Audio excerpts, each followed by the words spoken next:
Jubilee hills శాసనసభ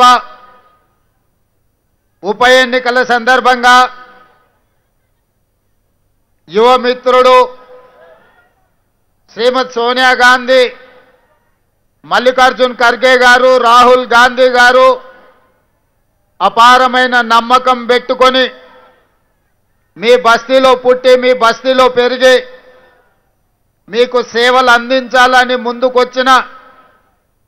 చదువుకున్న యువకుడు నవీన్ యాదవ్ను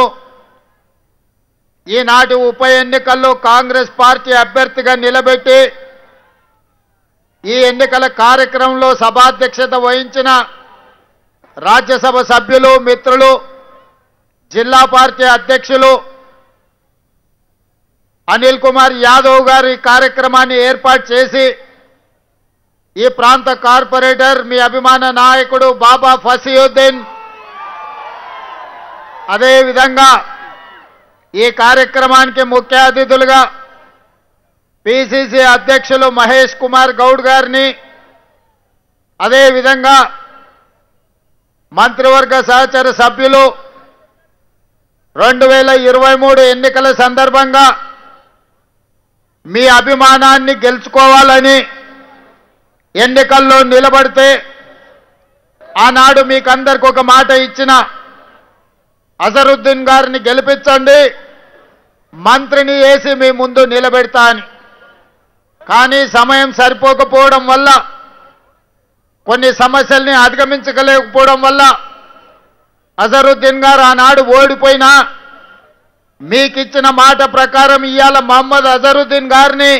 ఈరోజు రాష్ట్ర మంత్రివర్గంలో మంత్రిగా ఈరోజు బాధ్యత తీసుకొని జూబ్లీ హిల్స్ ప్రజలకు ఇచ్చిన మాట ప్రకారం ఈనాడు వారు మంత్రిగా వచ్చి మీ ముందు నిలబడ్డారు. మిత్రులారా, ఇవాళ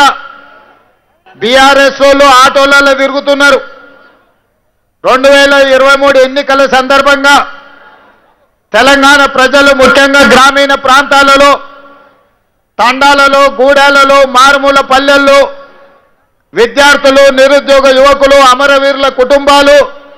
రైతులు, మహిళలందరూ కలిసి ఇక ఈ కారు మనకు వనికిరాదు, ఈ కారు అనుము చెడ్డది, దీన్ని వర్క్ షాప్లకు పంపించాలి, మెకానిక్ షెడ్లకు పంపాలి అని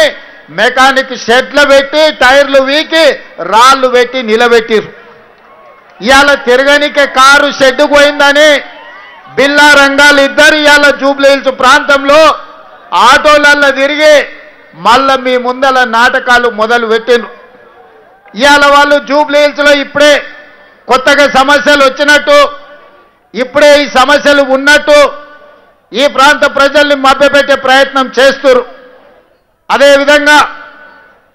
ఉప ఎన్నికల సందర్భంగా ఈరోజు మాగంటి సునీతమ్మని మీకు చూపించి భర్త చనిపోయిండు, ఆడబిడ్డకి ఎన్నికల్లో ఓటేయండి అని ఈరోజు మిమ్మల్ని అడుగుతున్నారు.